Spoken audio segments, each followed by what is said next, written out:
Welcome to Anita's world. మామిడికాయ season వచ్చేసింది. ఇక మామిడికాయ పప్పు ఎలా ప్రిపేర్ చేయాలో చూసేద్దాం. ముందుగా ఒక కుక్కర్లో 1 కప్పు కందిపప్పును 1కి 2 సార్లు శుభ్రంగా కడిగేసుకొని కందిపప్పు నానేంత వరకు వాటర్ వేసుకొని గంట సేపు నానబెట్టుకుందాం. ఇలా కందిపప్పును నానబెట్టుకోవడం వల్ల త్వరగా ఉడుకుతుంది, అలాగే గ్యాస్ ప్రాబ్లం అనేది ఉండదు. ఇలా గంట సేపు నానబెట్టుకున్నటువంటి పప్పులో చిన్నగా కట్ చేసుకున్నటువంటి మామిడికాయ ముక్కలు వేసుకోండి.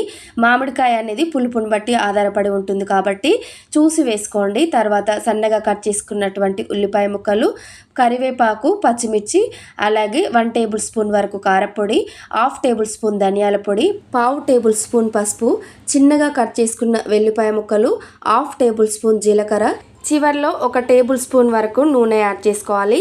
ఇలా నూనె యాడ్ చేసుకోవడం వల్ల పప్పు అనేది త్వరగా ఉడుకుతుంది, అలాగే పప్పు పైకి పొంగకుండా ఉంటుంది. ఇక కుక్కర్ మూత పెట్టుకొని 5-6 విజిల్స్ వచ్చేంత వరకు పప్పు మెత్తగా అయ్యేంత వరకు ఉడకబెట్టుకోవాలి.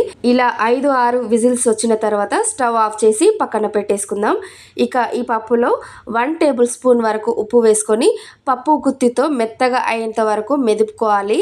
మరీ పేస్ట్లా కాకుండా ఓ మాదిరిగా మెదిపేసుకొని మన కన్సిస్టెన్సీకి తగ్గట్టు వాటర్ యాడ్ చేసుకొని పక్కన పెట్టేసుకుందాం. మీలో మామిడికాయ పప్పు ఎంతమందికి ఇష్టం అనేది నాతో కామెంట్ సెక్షన్లో షేర్ చేసుకోండి. ఇక ఈ పప్పుకు పోపు పెట్టేసుకుందాం. ఒక ప్యాన్లో 2 టేబుల్ స్పూన్స్ వరకు ఆయిల్ యాడ్ చేసుకోవాలి. ఆయిల్ బాగా వేడైన తర్వాత పోపు దినుసులు, ఎండుమిర్చి, కరివేపాకు, చిన్నగా కట్ చేసి పెట్టుకున్నటువంటి వెల్లిపాయలు వేసుకొని ఫ్రై చేసుకోవాలి. చివర్లో కాస్త ఇంగువ వేసుకొని ఫ్రై చేసుకోవాలి. ఇలా ఇంగువ వేసుకోవడం వల్ల మామిడికాయ పప్పుకి మంచి ఫ్లేవర్ అనేది వస్తుంది. ఇక మనం ముందుగా ఉడికించి పక్కన పెట్టుకున్నటువంటి పప్పును యాడ్ చేసుకొని వెంటనే మూత పెట్టుకోవాలి. అప్పుడే పప్పుకు పోపు బాగా పడుతుంది, టేస్ట్ అనేది చాలా బాగుంటుంది. ఈసారి తప్పకుండా ఇలా ట్రై చేయండి. పప్పు 2 నిమిషాలు బాగా మసిలిన తర్వాత చివర్లో కొత్తిమీర తరుగు వేసుకొని స్టవ్ ఆఫ్ చేయండి. అంతే, ఎంతో టేస్టీగా ఉండే మామిడికాయ పప్పు రెడీ అయిపోతుంది. ఈ వీడియో కనుక మీకు నచ్చినట్లయితే లైక్ చేసి షేర్ చేయండి.